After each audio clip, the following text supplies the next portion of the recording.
Hey everybody, this is Tim with Op-Ed Daily. Now I get the appeal of Donald Trump. I understand it. I do. He just speaks his mind. He says what he wants to say. He doesn't care about, being politically correct. It's something that appeals to a lot of people because they get tired of the same old boring politician that, is lying to you constantly. But I'd like you, if you are a Donald Trump supporter, or even if you aren't, I'd like you to listen to this audio clip. This is of Donald Trump at a South Carolina rally talking about ways to subvert the terrorist uprising, if you will. So here's that audio clip. Pay close attention.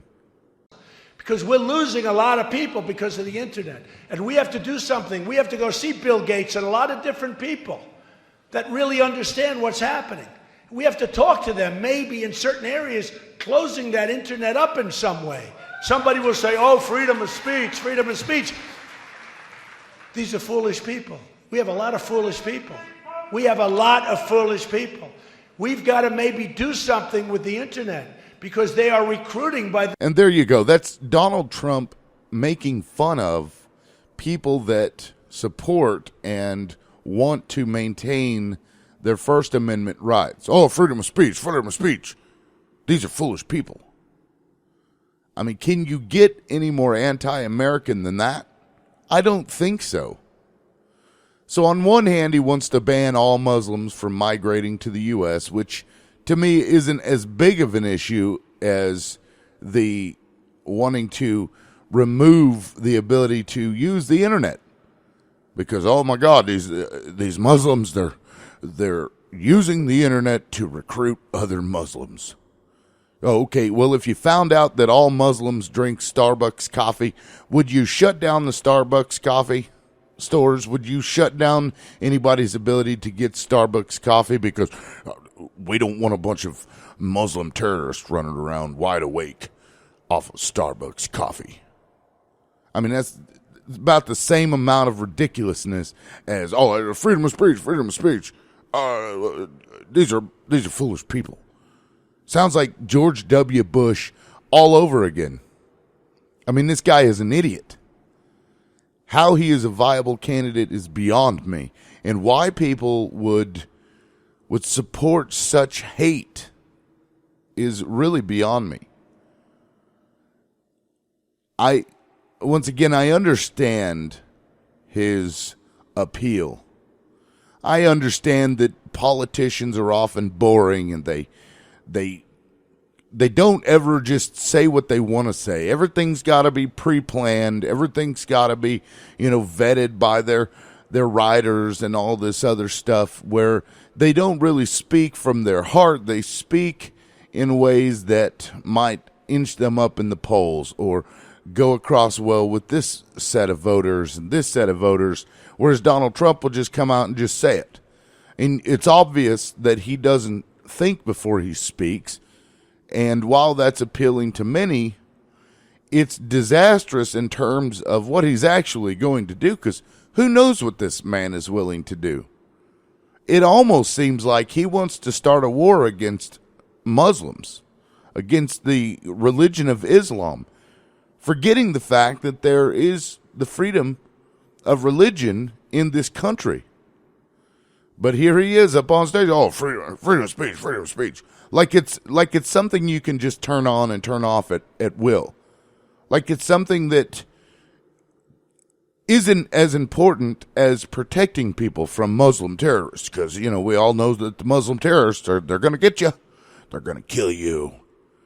I'm sorry, but I worry more about falling and breaking my neck in the bathtub than I worry about being blown up or shot up by a Muslim terrorist. Hell, I worry more about white people killing me than I am worried about Muslim terrorists. I'm worried more about what the Christian right is going to do to this nation if they continue this rhetoric than I am about Muslim terrorists. All that I can see is that we have been in the Middle East for 30 years now, blowing them up on a near daily basis Just a constant thing. So now you've got these 30-year-olds in the Middle East that have grown up knowing that the United States is always in their backyard, blowing up their shops, blowing up their houses, blowing up just about anything that they can blow up. This is how they see the United States. And then you wonder why these people from this side of the world hate us.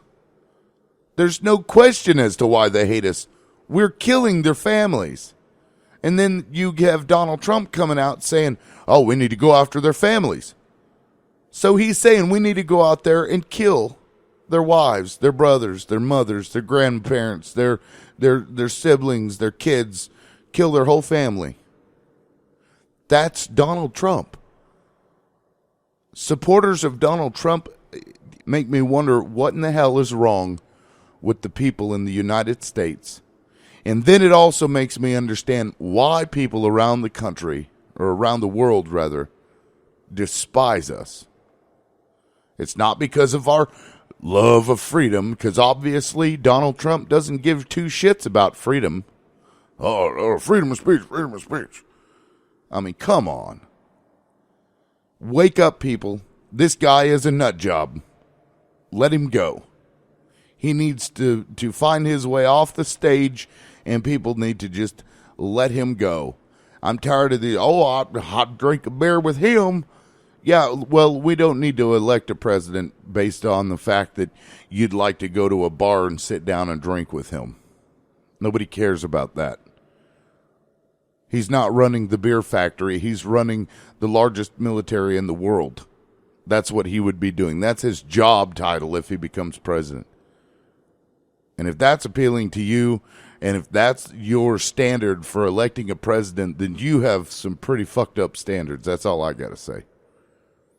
Well, that's my rant for today, guys. I just thought I'd share that clip with you because it's ridiculous. The whole Trump thing is ridiculous. This guy is crazy. He is crazy. Anyway, this is Tim with Op-Ed Daily. Peace out.